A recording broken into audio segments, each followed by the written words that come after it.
last verse. Watch the eagle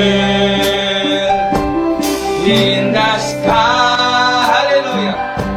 He does not struggle. No. Hallelujah. He does not strive for the power that makes him rise. He's already, hallelujah, in the sky. Your wings. God bless your heart, Brother Maurice.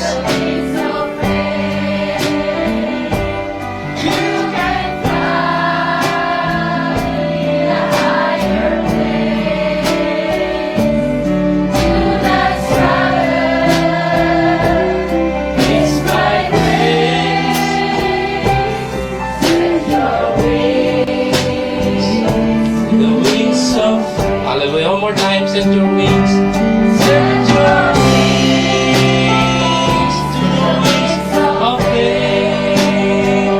Oh, you can fly in a higher place. Do not struggle. It's by grace. Set your wings to the wings of faith. Amen. Hallelujah. Diyan tayo inihalin tulad sa mga agila. Diba? Hallelujah. Na yung kasagutan para tayo umangat ay nasa hangin. Diba? Hallelujah. Kaya kailangan lang natin gawin is to spread our wings and go by the winds. Or contrary, para tayo umangat. Amen. Hallelujah. Alam natin yung mga hangin ay pagsubok. At yun ang magdadala sa atin sa kasakdalan, di ba? Pagsubok. Amen. So magandang gabi sa lahat sa pangalan ng Panginoon. Hallelujah. Basahin na muna natin ang ating teksto. Last time ay nangusap tayo about the perfecting of the bride or the maturity of the bride. At gusto kong ituloy natin yun. Dugtungan natin sa gabing ito. Pero dadalhin ko kayo sa ibang bahagi ng paksang ito. Ng paksa ng maturity. Basahin muna natin yung text natin last time, Matthew 5:48. Be therefore perfect, even as your Father which is in heaven is perfect.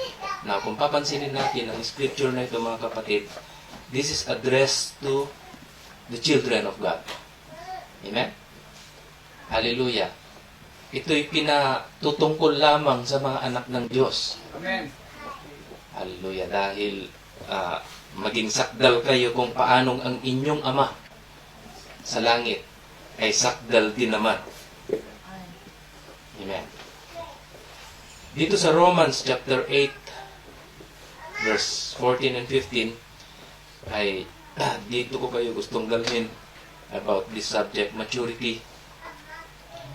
For as many as are led by the Spirit of God, they are the sons of God.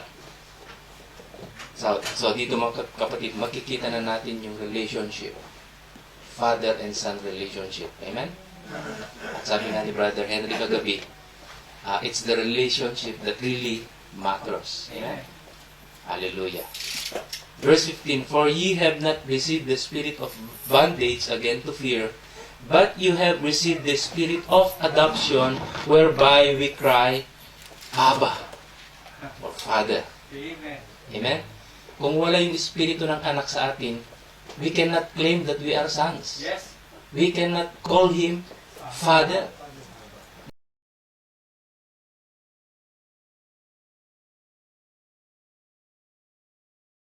The Son. Di ba? Hallelujah. Para mabigyan tayo ng karapatang tumawag sa Kanya na Ama. Hallelujah. Pagpalain ng Panginoon ng Kanyang mga salita. Let us pray. Oh, hallelujah. Heavenly Father, we thank you, Lord, sa gabing ito, Panginoon, na binigyan mo kami muli ng pribilehyo na, Lord, lumapit sa iyo, dumulog sa iyo, Panginoon, sapagkat alam mo na kami mga taong may pangangailangan sa gabing ito. And we come, Lord, before your presence with a humble heart, with a contrite spirit, Lord. Hallelujah. Dahil alam namin na yun ang kinalulugdan mong kondisyon ng puso, Panginoon. At nawa masumpungan mong bawat isa sa amin na nasa ganoong kalagayan, Panginoon, sa gabing ito. And we thank you, Lord, for having an opportunity once again to read your words. At ito ang aming pagbulay-bulayan sa gabing ito. Samahan mo kami, Panginoon. Ikaw ang siyang magbuklat bawat letra na aming napakinggan. Ito'y ipahayag mo sa iyong mga anak, Panginoon. At aming mapakinabangan. Kinukumit na namin lahat sa iyong kamay ang gawain ito, Panginoon. Take full control of every part of it, Lord. Hallelujah. At ito ang aming samot dalangin sa pangalan ng aming Panginoong Jesucristo. Amen. Okay, be seated. God bless you. Amen. I continue to covet your prayers dahil all through the week ay talagang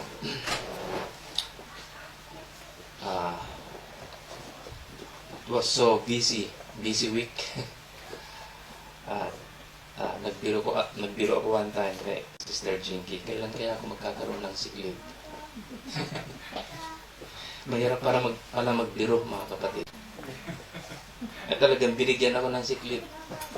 Noong Miyerkules, agulat na lang ako, mga kapatid, kasi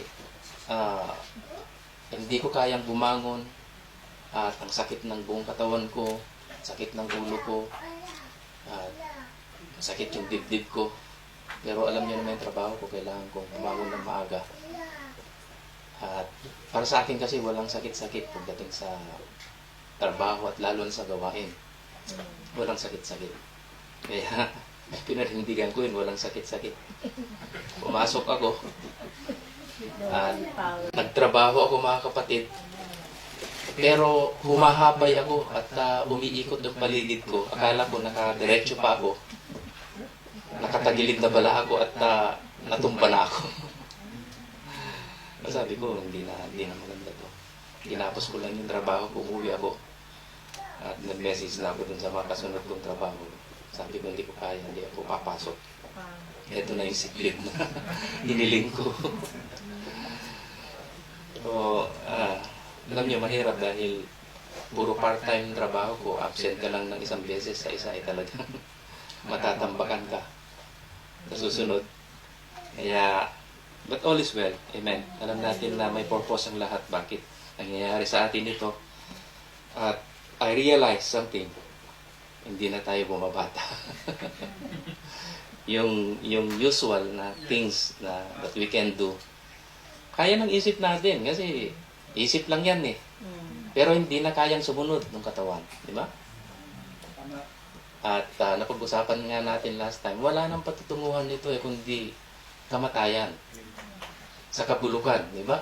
Pero merong naghihintay sa atin na isang katawan na hindi na napapagod, na hindi nagkakasakit. Amen?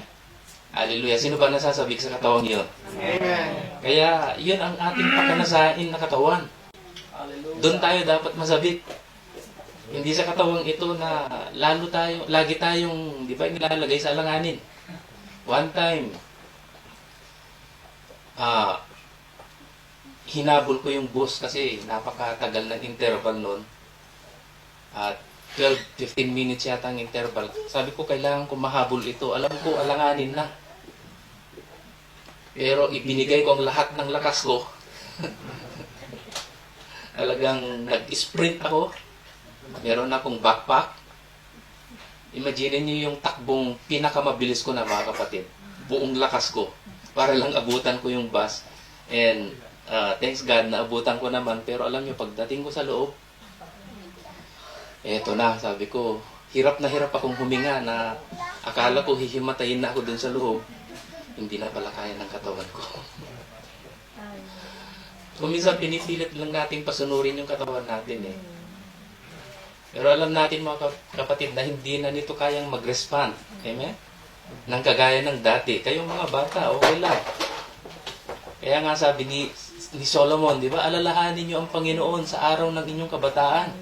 Dahil darating ang araw na magiging katulad nyo na kami. Hindi na namin kayang ibigay talaga ang lakas namin. At alam niyo ang resulta, naningil yung pang-abuso ko sa katawan ko. Sumakit yung likod ko ng napakasakit, mga kapatid, na first time kong maramdaman. It was an unbearable pain na lahat ng galaw ko talagang hindi na normal. Hindi ko maigalaw ng gusto yung katawan ko at nag-suffer ako isang araw.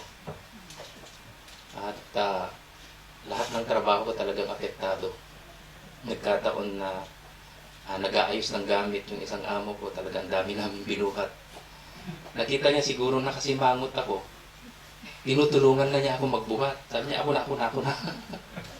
Nahihiya ako. Pero you see, brothers and sisters, itong mga bagay na ito na pinagdadaanan natin, ito'y isang bagay na hindi natin maiwasan. Amen? Ngayon, ang wish siguro ng karamihan sa atin sana tumagal pa ang edad ko. Sana umabot pa ako ng 80 o 80. Uusap kami ni Sister Jinky, sabi ko, sana darating ang panahon na darating na lang yung kamatayan sa atin na matutulog lang tayo. Sabi niya, sabay tayo. Matutulog lang tayo, paggising natin patay na tayo.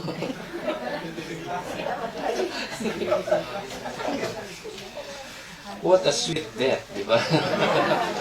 Or sweet transfer. Dapat lahat tayo, di ba? Kaya huwag niya nang pakanasahin na abot pa na 80. Ako kahit 60 lang, okay na eh. 53 na ako ngayon. Kahit 7 years na lang, basta ma-fulfill naman ng Panginoon yung purpose, di ba? Ang ating existence. Hallelujah. Isipin nyo na lang, sabi nga ng preacher, magkakamayan tayo, tapos sabi, God bless you, brother. Sino ka nga ba? Oh, God bless you, brother. Sino ka rin? I-imagine nyo na lang kung gano'n ang mga kalagayan natin, di ba? Well, so habang meron pa tayong buhay, sana ay ma-fulfill ng Panginoon sa atin yung purpose. Amen? Hallelujah. So, dito sa binasa natin, ay pag-usapan natin ang adoption. Ito isang bagay na importante, di ba? Na hindi ba kayo napapasalamat dito lang sa message ito? Ang propeta lang nangaral nito. Adoption. Dahil alam natin ang setup, ang proseso ng adoption. Hindi katulad ng pagkaalam natin dati na pag ang mag-asawa walang mga anak ay mag-a-adopt sila ng anak ng iba. Diba? Tawag natin doon adoption. Yun ang ating pagkakaalam sa salitang adoption. Mag-aampon sila o magkukupkup sila ng anak ng iba. Pero sa Biblia, hallelujah, kung pag-aaralan ninyo, ay hindi ganun ang adoption. Ang adoption sa Biblia ay aampunin ng mag-asawa yung kanilang sariling anak. Dahil para sa kanilang adoption ay yung pagsasalin ng kapangyarihan o pagbibigay ng authority doon sa kanilang anak para i-manage ang anumang business or manahin yung mana. Dahil ang anak ay tagapagmana na. Di ba? Kaya lang, hindi pa pwedeng ipamana sa kanya ang ari-arian kung siya'y bata pa. Bagamat siya'y anak na, kailangan pa siyang i-adapt. Okay? Kailangan siyang ampunin. At yun ay pag dumating na siya sa wastong gulang na pwede na siyang pagkatiwalaan. Okay? So anak na siya, wala nang question doon. Tagapagmana na siya, okay. Pero hindi pa panahon. Kaya nga, kailangang dumaan siya sa tamang proseso. Amen? Dadaan ang panahon sa kanyang buhay. Marami siyang dadaan ng trainings. Okay? At mga pagsubok na dapat maipasa o malampasan bago siya ampunin. At ipamahala na sa kanya ang kanyang mana.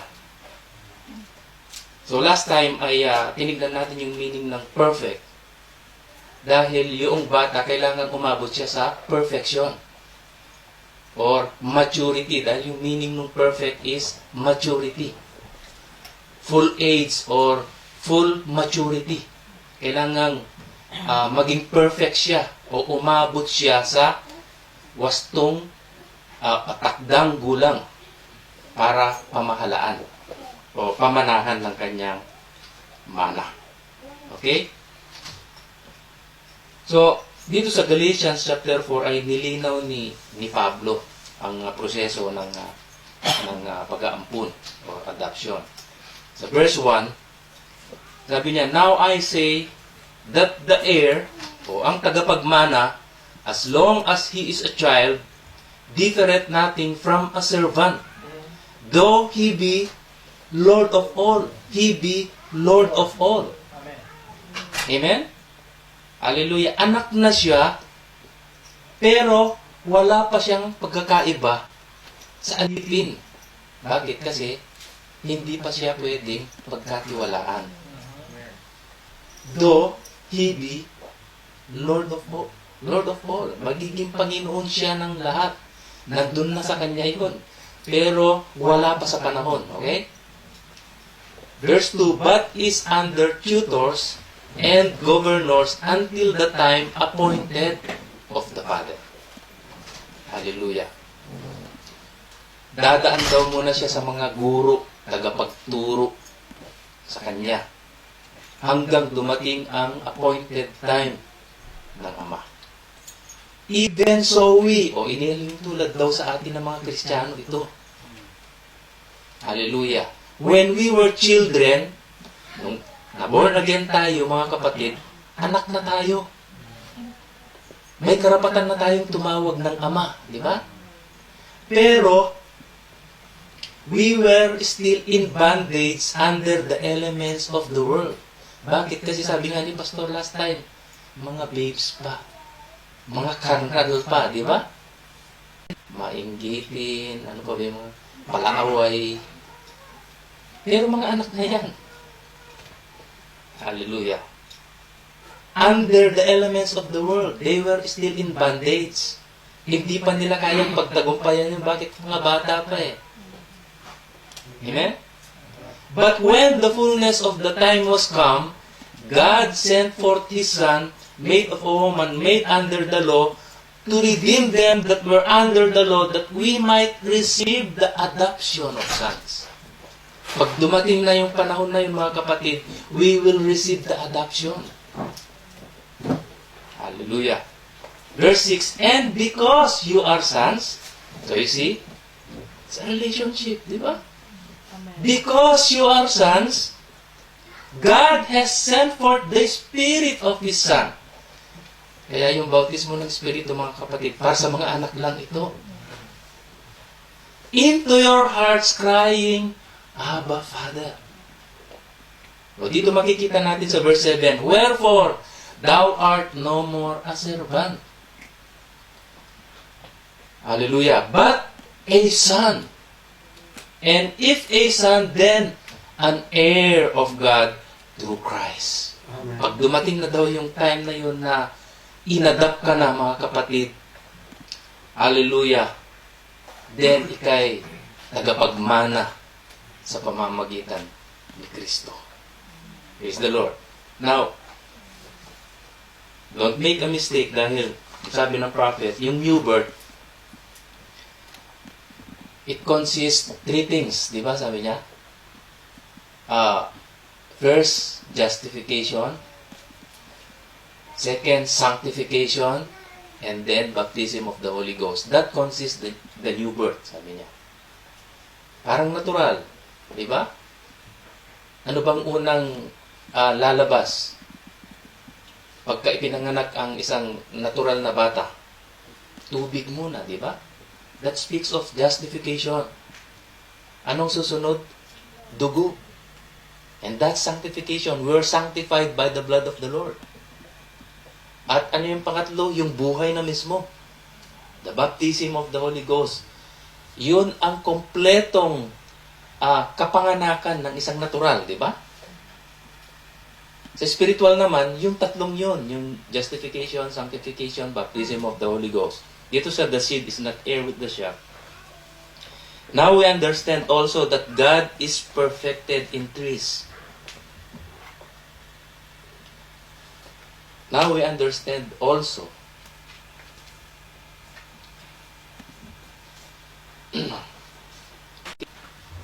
Now God is perfected in three. Grace is 5, 7 is completion like the world. God is perfected in Father, Son, Holy Ghost. That's the perfection of the Godhead. All one God in three manifestations of three attributes of one office or three offices in the one Godhead. Now there is also three imperfection of the steps of grace to the church. Justification, sanctification, baptism of the Holy Ghost. That consists of the new birth. Just like a natural birth is typed by it, which a woman giving birth to a child, the first thing comes forth is water, blood, and then life. Now we saw in the age of Reformation, alam natin nung dumating ang message of justification sa church, alam natin ang history ng church ages, di ba? Hallelujah. Naitanim ang binhi sa panahon ng ating Panginoon, pero nagbunga ito sa araw ng Pentecost. Naging 120, di ba? At dumaan ang church, lumaki ito. Again, the enemy was trying to kill the seed. Dumating ang Dark Ages, di ba? At itinago muli, ibinahon muli ang katotohanan. Pinagbawal ang Biblia o ang salita ng Diyos, ang mga scrolls noon. At ang daming pinagpapatay. Pero muli dumating ang pag-usbong. Sa Age of Reformation, lumabas si Martin Luther mula sa Katoliko, di ba? Hallelujah. At meron silang natanggap na liwanag. At yung liwanag na yun ay justification. And they walk in the light of Luther's day. Yung liwanag na yun na pinadala ng Panginoon, which is justification, namuhay sila doon. And I believe they received the Holy Ghost. Kahit justification lang yung message nila. Why? Because that's the light of their day. Amen. At sila'y bride. Amen? Yung mga tumanggap sa mensahe ni Martin Luther, sila yung mga bride sa panahon na yun. Pero dumaan uli ang panahon, mga kapatid, lumakad yung liwanag na yun. Justification plus nadagdagan, di ba? Nagkaroon ng additional light. Mas lumiwanag pa. Yung liwanag na yon at dinagdagan ng sanctification ang mensahe. Lumitaw si Wesley. At lahat ng naniwala sa message ni Wesley, mga kapatid, sila yung mga bride sa panahon na yon. They received the Holy Ghost in their day. Amen? Kahit pa nga mga Trinitarian itong mga to, di ba si Luther, Trinitarian. Pero hindi yun ang hadlang because merong nakaupo sa trono na nag-i-intercede para sa ignorance, sabi ng prophet, of God's people. That's their ignorance in their day. Si Martin Luther nga, ninigarilyo pa at umiinom, di ba? Pero bright siya. Bakit? Justification lang ang message niya. Wala pa yung sanctification. Hindi pa niya alam yung clean living. But, ano siya? Bright siya. So, pagkatapos ng panahon ni Wesley, dumating ang baptism of the Holy Ghost sa panahon ng Pentecost, di ba? At alam nyo, totoo namang dumating ang real and genuine baptism of the Holy Ghost sa panahon ng mga Pentecostal. Pero nakontento yung iba doon na lang. That only consists the new birth. Pinanganak ka pa lang, di ba? Hindi ka pwedeng manatili. Nakapapanganak lang. Amen. Amen. Kailangang dumaan ang panahon at ikay mag-mature hanggang sa aabot ka sa adoption. Alamat sa mensaheng ito, mga kapatid. Kaya nga sabi ko, si Brother Branham lang nangaral ng adoption. Punta kayo sa denomination, wala kayong mapapakinggang adoption doon. Ang alam nilang adoption, yung dati nating alam na pag-aampon. Pero hindi, mga kapatid, nilinaw na mensaheng ito kung ano talaga, paano ang adoption. Amen. At gaano kahalaga ang adoption sa atin, mga kapatid, napakahalaga nito. Yes. Hallelujah. Kung saan isasalin na yung full authority sa'yo bilang anak. Hindi tayo dapat makontentong na born again lang tayo, di ba? Amen.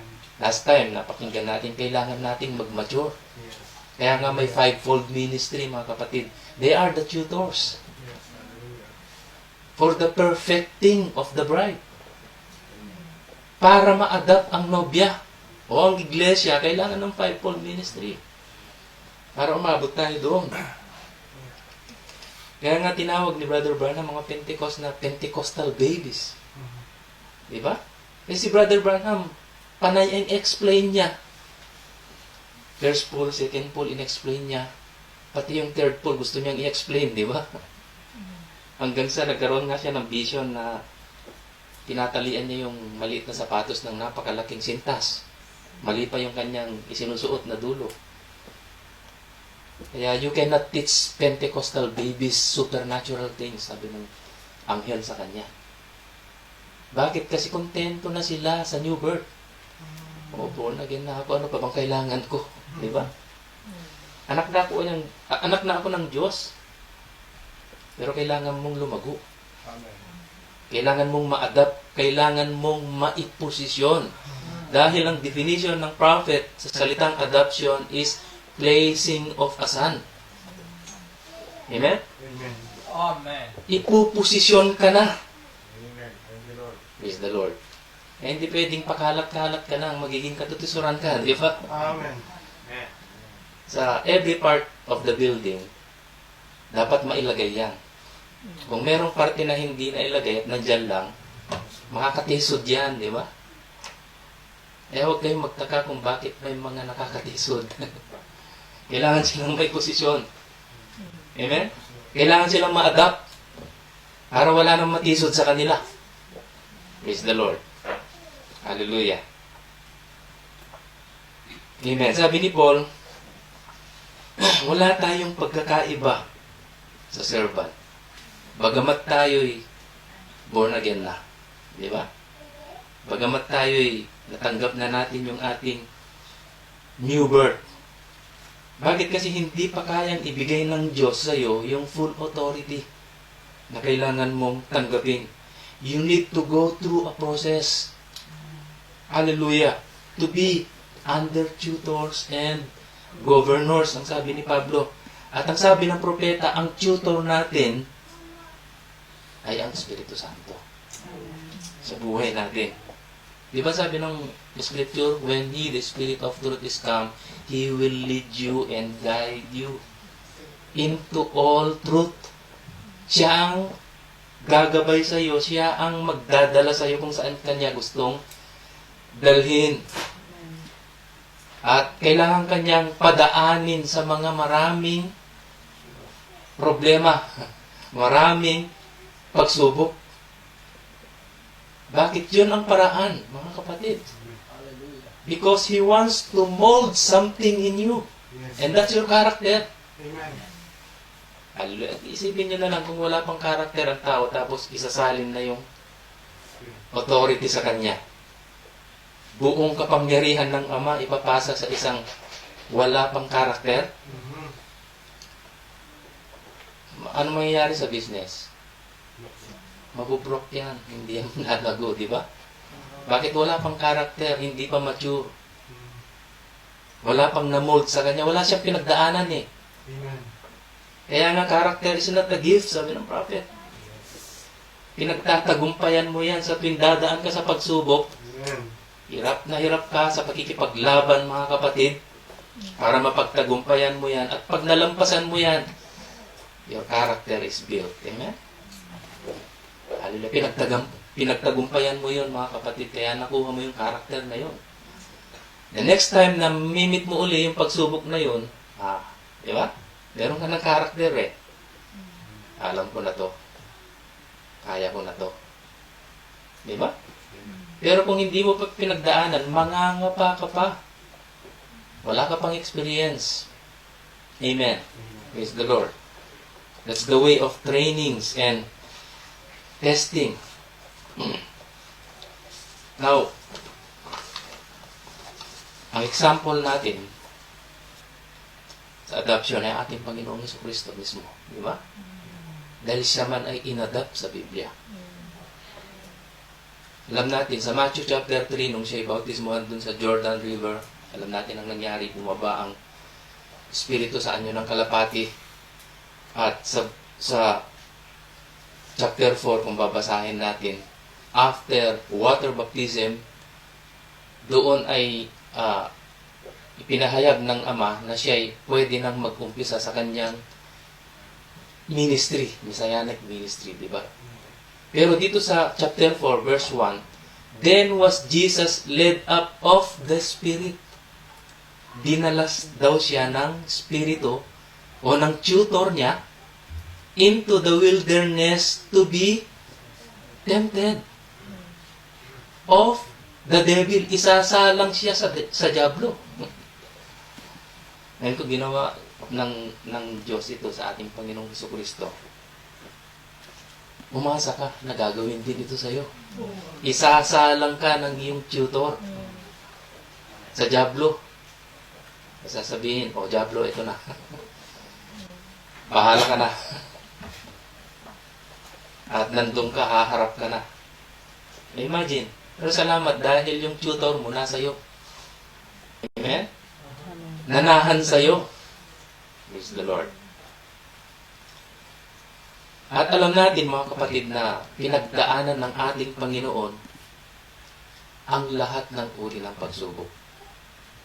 At hindi lang yun. All kinds of sufferings. Di ba sabi ng Biblia?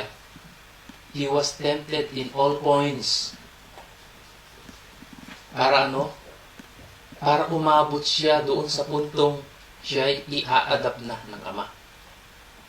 At doon sa Matthew chapter 3, ay sabi roon, this is my beloved Son in whom I am well pleased. Di ba sabi ng Ama? Ang tinig. Kinalulugdan ko ang aking anak na ito. Pero sa Matthew 17, babasahin natin,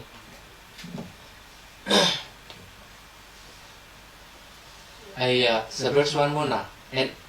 And after 6 days, Jesus taketh Peter, James, and John, his brother, and bringeth them up into an high mountain apart. So you see ang adoption, mga kapatid, sabi ni Brother Branham sa Old Testament, yung anak na ia-adapt, dadalhin dun sa entablado, sa mataas na bahagi kung saan kita siya ng lahat para ipresenta. Dito, dinala ang ating Panginoon doon sa tuktok ng bundok. And was transfigured before them. Nagkaroon ng transfiguration, naging glorified. Kumbaga, dinala sila sa langit. Amen? Hallelujah. And his face did shine as the sun, and his raiment was white as the light. And behold, there appeared unto them Moses and Elias talking with him. Sa verse 4, tignan natin yung reaction ni Pedro nung makita niya si Elias doon. Si Moses, nag-transfigure ang ating Panginoon. But this is heaven. They have tasted heaven for a while. Amen? Dinala sila ng Diyos doon. At ang naging epekto kay Pedro, tignan nyo, and answered Peter and said unto Jesus, Lord, it is good for us to be here. Dito na lang tayo. Ganito palang langit. If thou wilt, let us make here 3 tabernacles. Gawa tayo ng 3 denominasyon. Delikado palang maranasan ang langit na wala ka pang karakter, di ba? Wala ka pang revelation. 1 for thee, and 1 for Moses, and 1 for Elias. Sa verse 5, ang sabi ng tinig, while he yet spake, behold, a bright cloud overshadowed them, And behold, a voice out of the cloud which said, This is my beloved Son in whom I am well pleased. So ganito rin yung tinig, di ba? Dun sa Matthew 3. Pero may karugtong. Ang sabi rito, Hear ye him. Amen. What is that? Adoption. Amen? Isinasalin na ng Ama ang kapangyarihan sa anak. Ang sabi niya, pakinggan niyo siya. Lahat ng sasabihin niya ay absolute. Amen? Amen. Why? Because now he is adopted. Hallelujah. Hallelujah. Full authority is now given to him. Praise the Lord. Kaya pala sa Matthew 28:19, di ba? O 18. Nung ibinigay niya na ang komisyon sa kanyang mga alagad, sabi ng ating Panginoon, Go ye. Sa verse 18, And Jesus came and spake unto them, saying, All power is given unto me in heaven and in earth. Sabi niya, lahat ng kapangyarihan ibinigay na sa akin. Sa langit at sa lupa. Kung titingnan nyo, bakit para bang wala nang natira sa Ama? Hallelujah. You must have a revelation of the Godhead. Amen? Amen. Praise the Lord. That's the sonship ministry. Go ye therefore and teach all nations, baptizing them in the name of the Father and of the Son and of the Holy Ghost, teaching them to observe all things whatsoever I have told you.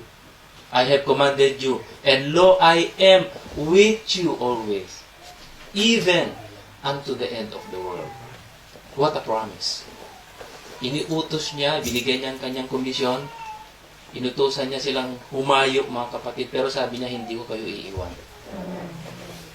Kasama niyo ako. Hanggang sa katapusan ng sanlibutan. Why?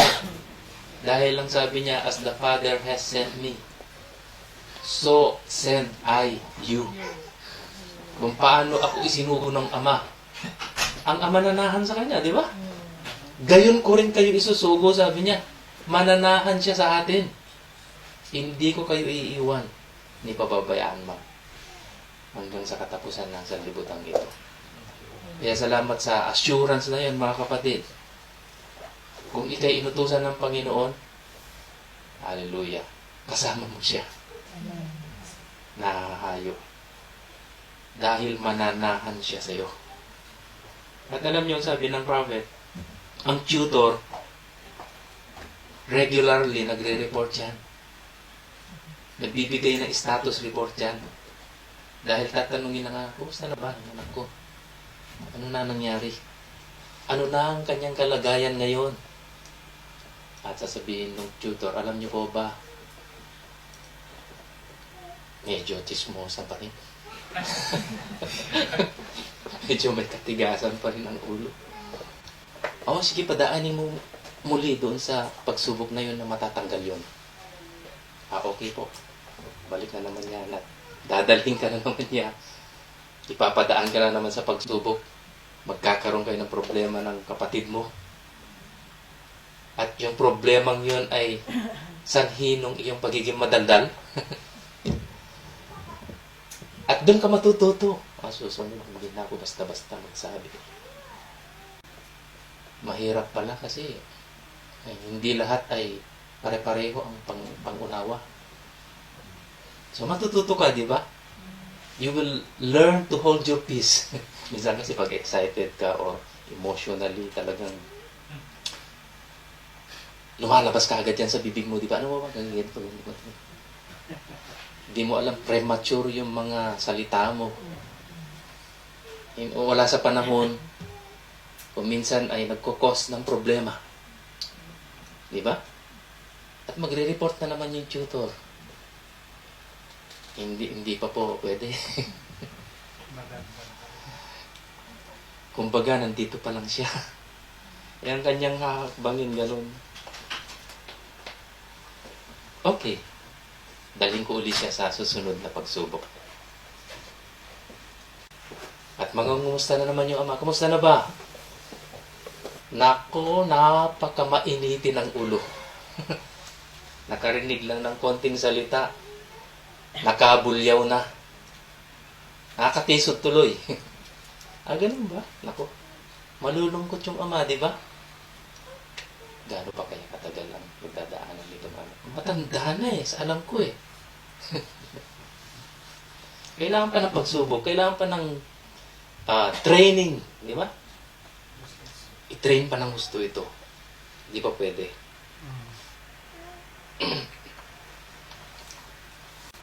So, his character has to be built. Because all authority will be given to him. Kaya nga sabi ko, power, sabi ng prophet, power without character is satanic, di ba? Yun kasi isang wala si Satan Napagkalooban siya ng power, pero wala siya nun. Kaya anong nangyari? Kudeta, di ba? Dito sa message na Hiriim, what it is then when the minister comes to town. Pakinggan niyo ito, maganda to. To preach the gospel in the fullness of the power of the resurrection, and the people walk the street and walk by and make fun of the word of God. And the Holy Spirit has to bring that before the Father and say, they even make fun. Magre-report yung Holy Spirit, yung tutor. Pinagtatawanan nila yung preacher. They won't listen. Hindi sila nakikinig. They are stiff-necked people. Titigas ng mga tenga ng linig. They're starchy. They're know-it-alls. Mas marunong pa sila dun sa preacher. Di mo na sila matuturuan. They won't listen. And if the Holy Spirit, here it is, if the Holy Spirit would teach anything, it will be out of the Bible. For he said, when the Holy Ghost is come, he will bring these things that I've taught to you to your memory, and will show you things to come. That's the kind of tutor we got. The Holy Spirit to reveal and to bring the disciplined book of the Father and reveal to you what God's plan is. Hallelujah. Ang Biblia ay disciplined book daw ng Ama yan. Para sa iyo. Para sa atin. At ipapahayag sa iyo ang kanyang plano. Then when we step across them boundaries and turn away from it with a stiff neck, what does the Holy Spirit think when He stands before the Father to bring our character to Him? Can you see, brother, sister? Why we're not progressing like we ought to? It's our own character that's tearing us down. Now, we're children. Don't forget that. When you're born again, you're a child of God. We're children, but disobedient children. Kailangan kang paraanin sa maraming training kasi disobedient ka pa. At ang training hindi basta-basta, mga kapatid. Nakapanood ako ng training ng mga special forces. Nag-umpisa sila 200 plus. Alam mo, hanggang natapos, mahigit 30 na lang yata yung natira. Bakit? Kasi napakahirap ng training na pinagdadaanan nila. First day pa lang, mga kapatid, talagang binibreak yung spirit nila. Walang tigil.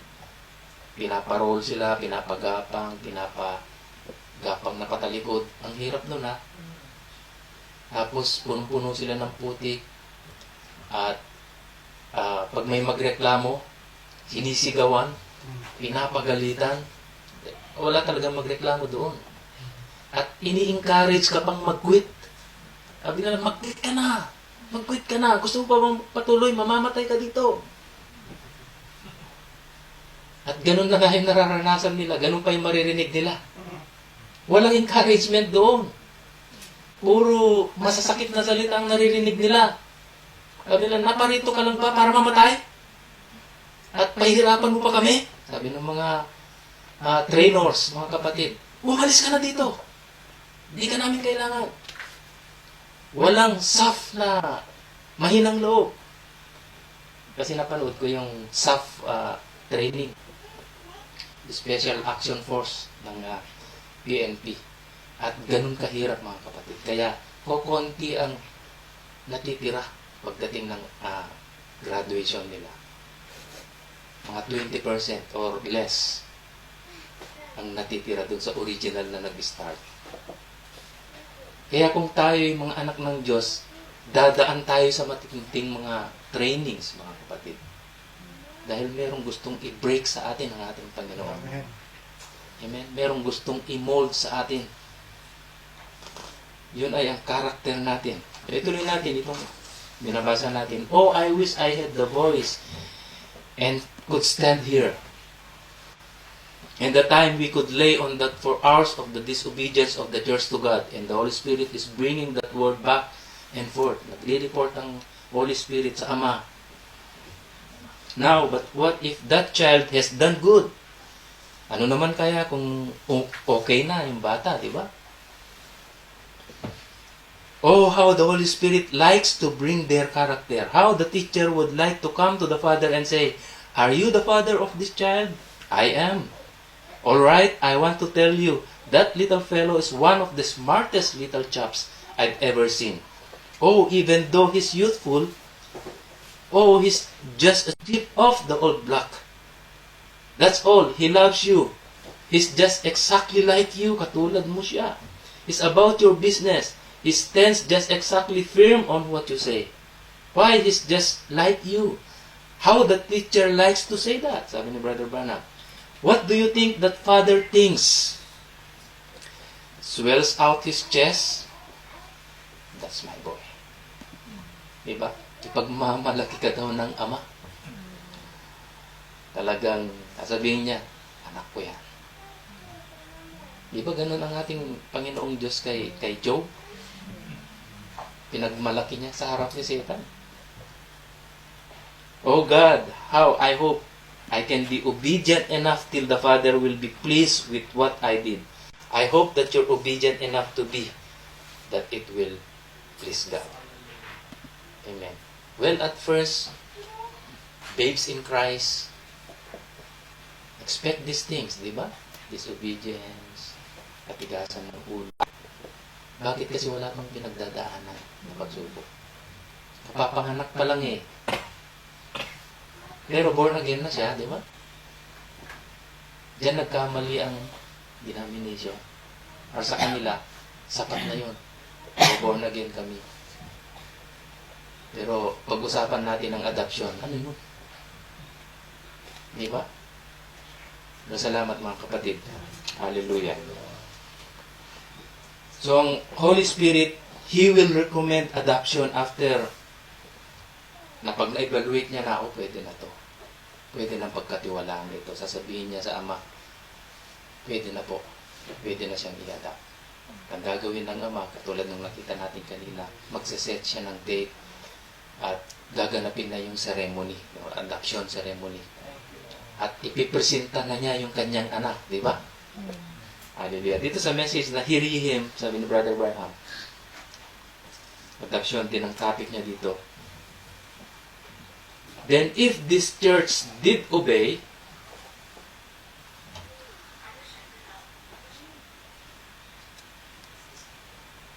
how the tutor like to come to the father and say, oh, he is just wonderful.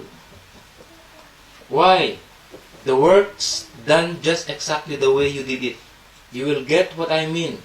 That son of yours down there, father, is carrying the work. Your instructions, just letter by letter, the way you done it. That's the kind of a church, that's the one. Then how the father says, you're proud of that son. You know what happens? When he's getting his schooling, his training, yet he might not be able to exercise all authority. He hasn't got it yet. He's still a son, but he hasn't been placed. Now, you ministers know where I'm getting at placing of a son. Adoption. Now, if that son proven to be a right kind of a son, loved the father's business, stayed right with his instructions, the father then on a certain day took that son out before the public, set him up on a high place, clothed him in a beautiful garment, and he had what they call the adoption of a son, or placing a son positionally what he was.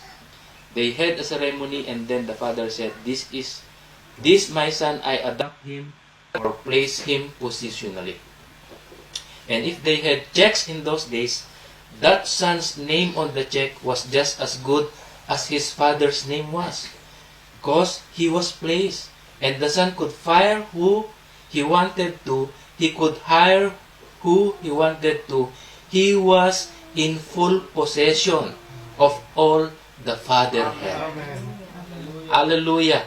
Yun ang kalagayan na ngayon ng isang anak na na-adapt na. Praise the Lord. He was in full possession of all. Hindi portion or some. Of all the father had. Why? Because he's now adopted. Praise the Lord. Sasabihin ng ama yung pirma niya, parang pirma ko rin. Kasing bisa ng pirma ko. Yung kanyang pirma. Yung kanyang tatanggalin sa trabaho, tanggal. Yung kanyang tatanggapin, tanggap. Di ba sabi ng ating Panginoon sa mga alagad, ang tatalian nyo dito, tatalian sa langit. Ang kakalagan nyo dito, kakalagan sa langit. What is that? Adoption. Placing of a son, positionally. Nilagay ka na sa tama mong posisyon. Yan ang nawala ni Adan, di ba? Hallelujah. Yung kanyang dominion. Nung magkasala ang tao, mga kapatid, naiwala yun, at ang sabi ng propeta, doon tayo sa ganoong kalagayan, ibabalik ng Diyos. Kung ano meron si Adan. Si Adan, kaya niyang utusan yung puno, di ba? Magsasalita lang siya. Sabi niya, puno, medyo nakakaharang ka sa aking paningin. Gusto kong makita yung tanawin pa doon. Lipat ka sandali. Lilipat yung puno. Paano? Hindi ko alam. Basta yun ang sabi ng propeta. Susunod yung puno, mga kapatid. At alam nyo ba, mga kapatid, yun ang dahilan kung bakit ngayon humihibik ang kalikasan? They are groaning. Nature's groaning, sabi ng scripture, di ba? Waiting for the manifestation of the sons of God. Yun kasi ang nawala sa kanila, iba na ngayon ang namahala sa kanila. Si Satanas, di ba? Sabi nila, ayaw na namin ng ganitong klaseng pamumuno. Humihibik sila. They were groaning, umuungol, di ba? Wala sila sa tama nilang kondisyon. At hinihintay nila yung dating namahala sa kanila. Si Adan. Praise the Lord. Hallelujah. At doon tayo ibabalik sa ganong kalagayan, mga kapatid, kaya nating utusan. Diba sabi ng Panginoon, hangin, tumigil ka. Namanghang mga alagad, alam nyo ba? Mga alagad may karapatan ding patigilin ang hangin. Amen. Hallelujah. Wala pa nga lang sila sa posisyon nung time na yon. Di ba? Potentially. Meron, pero meron pa silang dapat pagdaanan. Wala pa silang karakter. Isipin nyo, mga kapatid, magliliparan ang mga bundok. Yung isa, lipat ka nga bundok. Yung isa, ayaw ko dyan, doon ka. Isipin nyo kung anong klaseng mundo meron tayo na nagliliparan ng mga bundok. Amen. Praise the Lord. Kaya, kailangan mo ng merong imon Yes, Lord. na karakter. Anong purpose mo? Bakit mo palilipatin yan? Di ba? Para gusto mong magpasikat? Na yung pananampalataya mo ay mas malaki sa binhi ng mustasa? Sinabi kasi ng scripture yun di ba? Pero anong purpose mo? Bakit ka magpapalipat ng bundok? Di ba? Anong dahilan mo? Magbigay ka ng tamang paliwanag na dahilan. Yun ba ay naaayon sa kalooban ng Panginoon? Napalipatin mo yung Mount Ararat, di ba? Or anumang bundok. Praise the Lord. Sabi ni Pablo, hindi ka na ngayon servant, but a son, and if a son, then an heir of God, Amen. through Christ. Sa pang-quote, last quote na siguro to. Adoption 2. Now, here we are, church. Are you ready? I'm saying the same. Here we are, church. Are you ready? Amen. Amen. Now, it's a little bit late. 8:30 pa lang naman.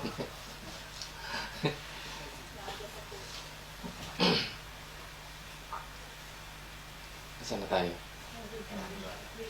Yeah, okay. Everybody, bite your finger. Okay, sumunod. Pinch your soul and pluck your heart just for a minute. See? Now, we're going to place the church now. When the church gets to that place, he says, Manasseh, you belong over here. Ephraim, you over here. Sinong gumawa si Joshua, di ba? At ang Joshua natin ngayon, ang Espiritu Santo. Siya ang magpuposisyon sa atin. Hallelujah. Sa katawan ng ating Panginoon. Then he takes them out to a certain place, the Father does, and he sets him up on high place like this, and he has a ceremony. Adoption pa rin to. And they all come around, and he said, I want everyone to know that this is my child, and I adopt my son. And I want anyone to know from henceforth that his name, I dress him up, a special dress on him, and I want you to know that his name is just as good on any check as my name. Excuse me. Yung kanyang pangalan ay kasing kapangyarihan ng pangalan ko. Equal. Diba? Hallelujah. Pareho ang halaga.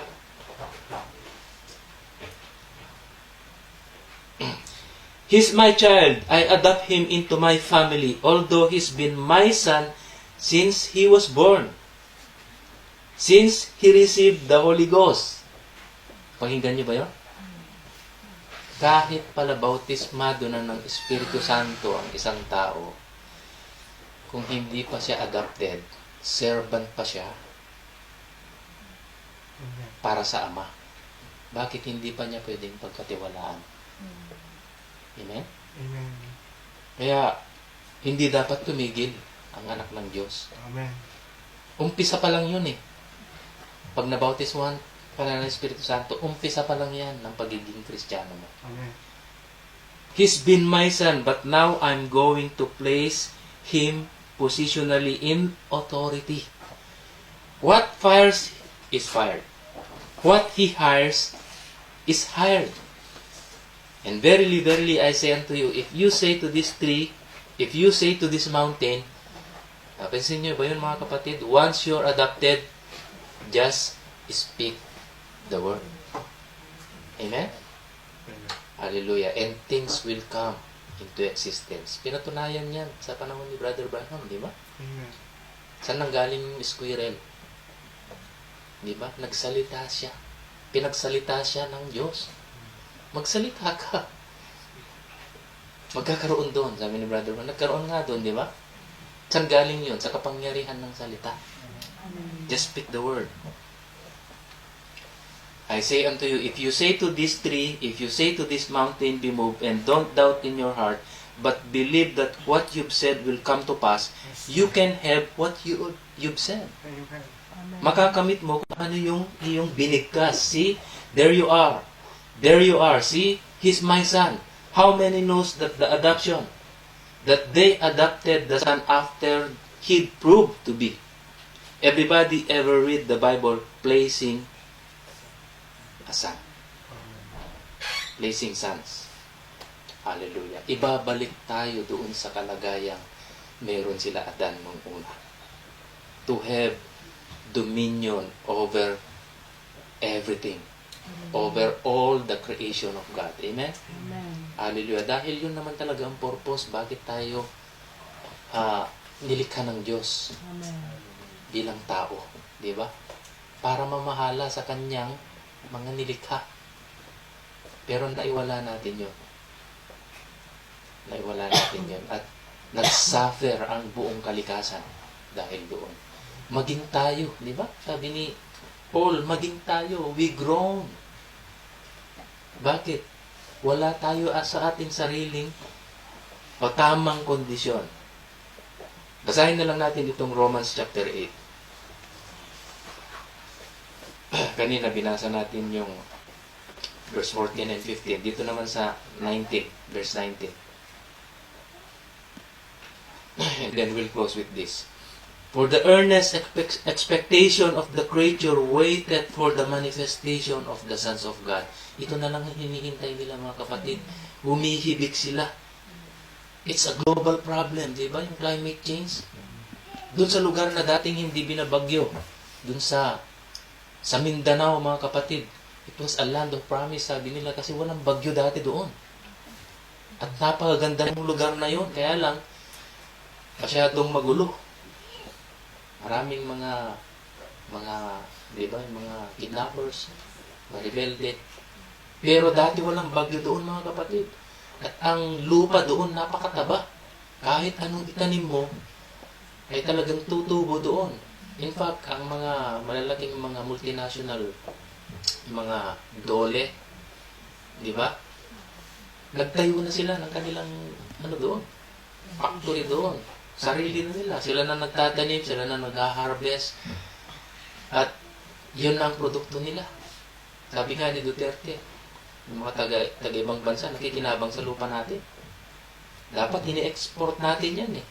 Bibilihin nila sa atin yan ng mahal. Eh ngayon, dito na sila nagtanim. Silang nakikinabang sa ating likas na yaman. So, ganun kagandang Mindanao, pero alam nyo ngayon, mga kapatid, binabagyo na rin doon. Why? Because of climate change. Recently, anong nangyari sa bansa natin? Ang daming mga catastrophic na events na nangyari, di ba?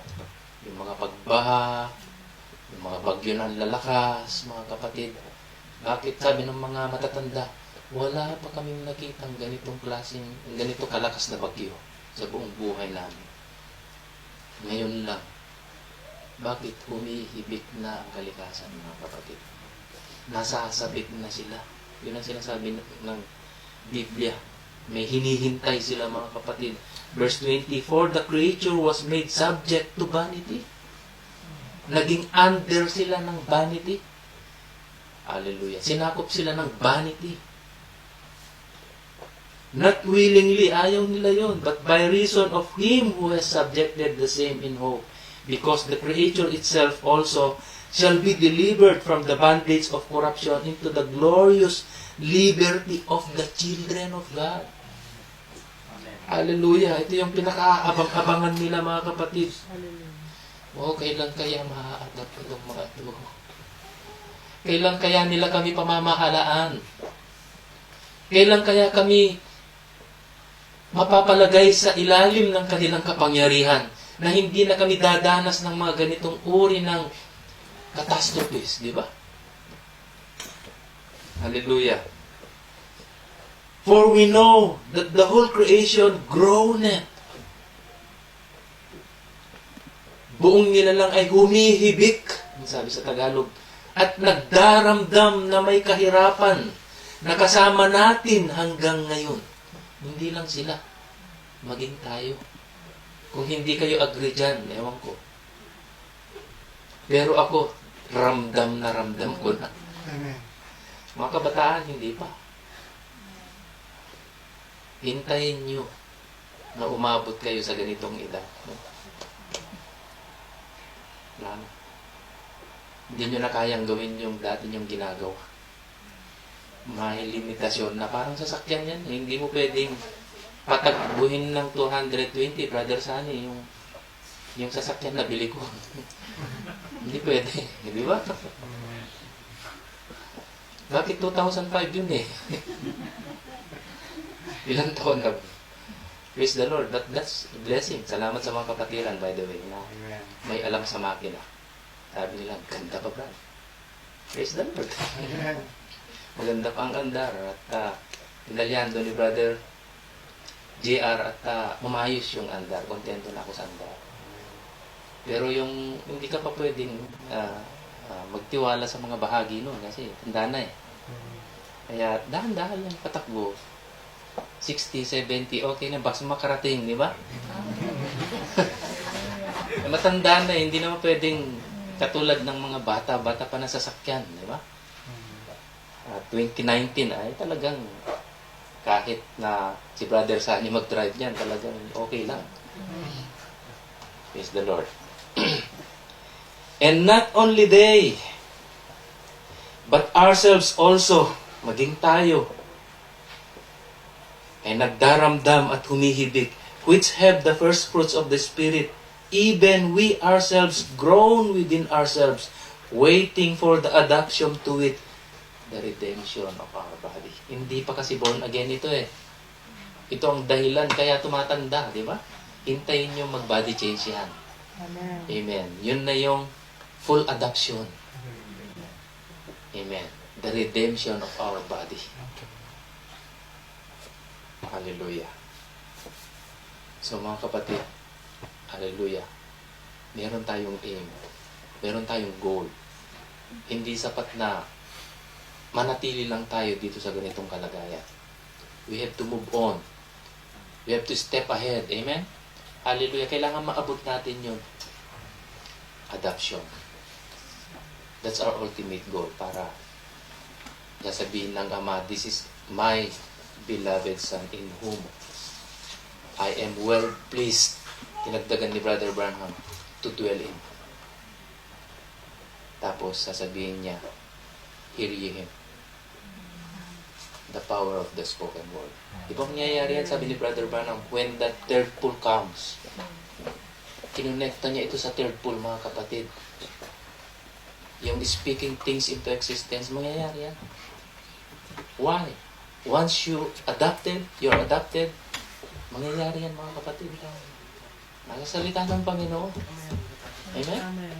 Hallelujah. There are 3 things that will happen when the third pull comes, sabi ng prophet. The opening of the word. You can read between the lines. Magre-reveal ang Ama sa'yo. Di ba? Kaya nga hindi pwedeng ipahayag ang deep things sa mga babes. Kailangan mo ma-adapt para ipahayag sa'yo yung mga deep things. Kaya nga yung opening of the seals, controversial yan, pero sa anak ng Diyos, hindi yan controversial. Individual yan eh. Individual na binubuksan ng Diyos sa'yo yan. Bakit? Yung 7 seals siya yun eh. Amen. Di ba sabi ng propeta, the 7 seal is the Lord. Ipapahayag niya ang sarili niya sa'yo. Hallelujah. Makikilala mo siya ng lubusan. Amen. Praise the Lord. At kung kilala mo siya, malalaman mo ang kanyang plano. Amen. Praise the Lord. Gumay tayong lahat. Hallelujah. Salamat sa ating Panginoon. Salamat sa adoption na pinangako niya na hindi tayo nananatiling mga bata, mga kapatid. Hindi tayo nananatiling mga matampuhin. Hindi lang makamayan ni Pastor. Magtatampo na si Pastor naman. Ba't ako lang yata ang hindi makamayan? Ano yan? Bata pa. Batang kalagayan spiritual. Matampuhin pa. Madamdamin. At ang sabi pa, envying. Mga maiinggitin, di ba? Kasi sila meron. Ba't kami wala pa? Mas mahal kaya sila ng Diyos? Babes in Christ. Corinthians, di ba? Meron ang kalagayan nila. Dahil salamat.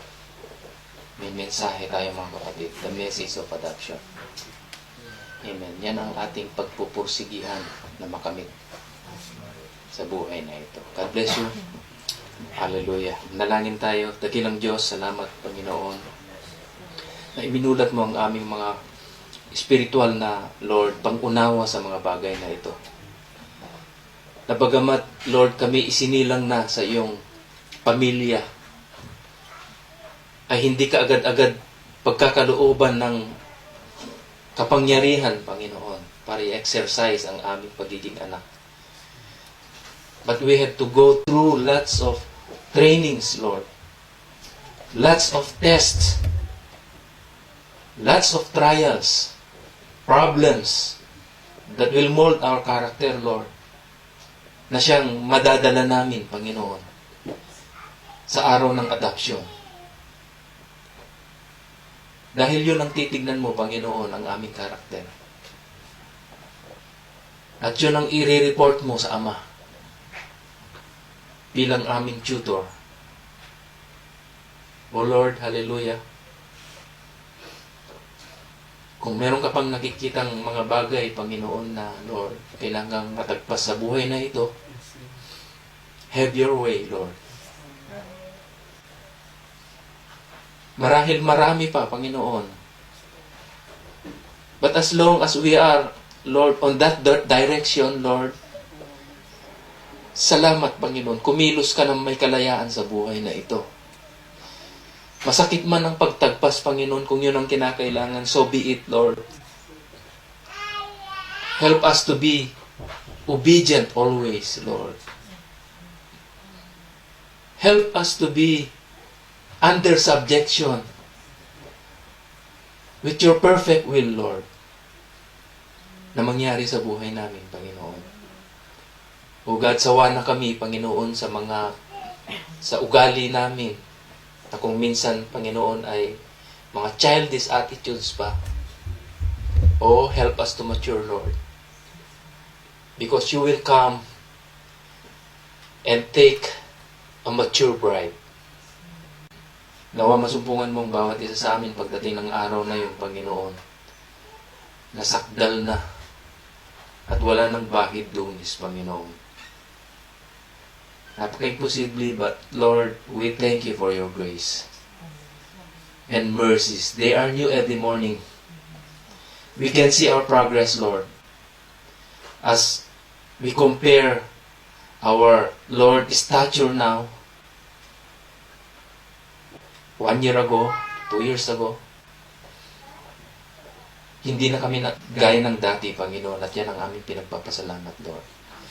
Nawa magpatuloy pa ito, Lord, hanggang sa umabot kami doon sa karampatang, Lord, kalagayan ng isang anak na handa ng ma-adapt. We thank you, Lord, and we continue to commit this little group into your hands, Lord. Guide us, Lord. Bind us with love. Give you all the praises and glory in Jesus' name. Amen. God bless you, Pastor.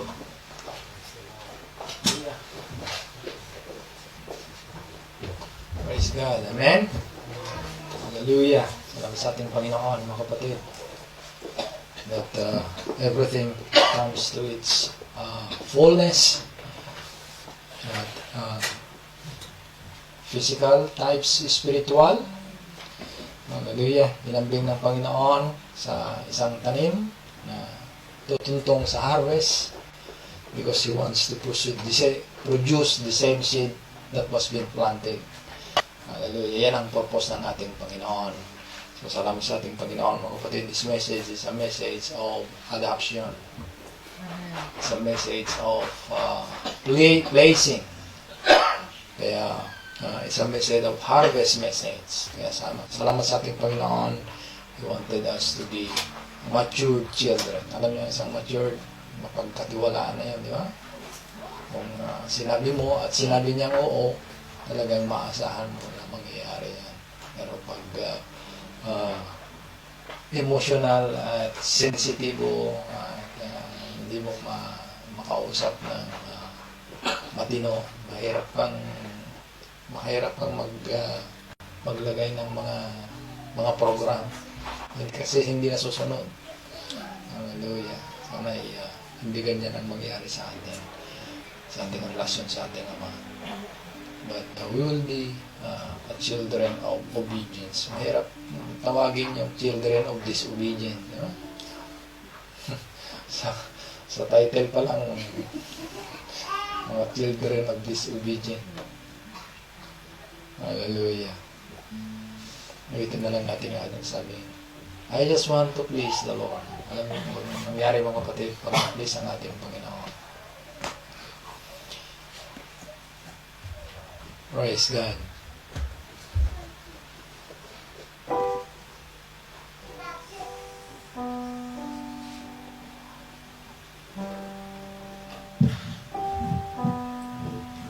trophies to be won. Success is there to gain. Some would say their very soul to reach earth's highest gain. But to count this gain would be my loss. I suffered not commitment's cross. So I set my things above, searching with a heart of love. I just want to please the Lord. In His will, in every way. Yes, Lord, that's our earnest prayer. Now in His likeness, you say, well done, someday. My plans have always made, my time had come at last. The works was at my fingertips, my time had come at last. But the past could not be satisfied from what I felt way down inside. The Father looked at me and said, son, just look what you could be. Oh, I just want to please the Lord. In His will, in every way, to be lost in His presence, out in His likeness. Say, well done, someday. One more time, I just want to bless. I just want to please the Lord. In His will, in every way, to be lost in His presence, out in His likeness. Say, well done, someday, Lord. Hallelujah, hallelujah. Hallelujah, hallelujah, Father. Hallelujah. In everything there is a prerequisite. In everything there is a law of contrast. In everything, Lord, hallelujah, there is a progression. Little by little there is a change. The change going good, better, or a change getting bad to worse. Lord, there will become a time every one of us will hear that voice that will fit, Panginoon, sa aming nagawa, sa aming buhay. Kagaya ng aming inawit sa gabi nito. That's our earnest desire. To hear you say someday, just that two words, Lord, well done. Hallelujah, because you know, in our witness, ginawa rin namin ang aming makakayanan. Kaya tulungan mong bawat siya sa amin. Ano man ang iyong itiniwala sa aming mga kamay, gagamitin sana namin, Panginoon, sa iyong kapurihan. Lord, sa kalalaguhan ng iyong karihan, for the edification of the body. Hallelujah. Tunahin namin ang aming mga sarili, Panginoon. Thank you so much. Hallelujah. Your purpose in us is to bear more fruit for your glory. Thank you so much, Lord. Bendisyon mo rin ang aming kapatid na nagbigay sa amin ng salita sa gabi nito. Give him more strength, physically, and also spiritual, more knowledge, Father. Hallelujah. Thank you so much. The rest of our activity, dinagay lang namin sa iyong mga kapangyarihan kamay. Sa pangalan ng Panginoon Kristo. Amen and amen. Hallelujah. God bless you. Praise the Lord.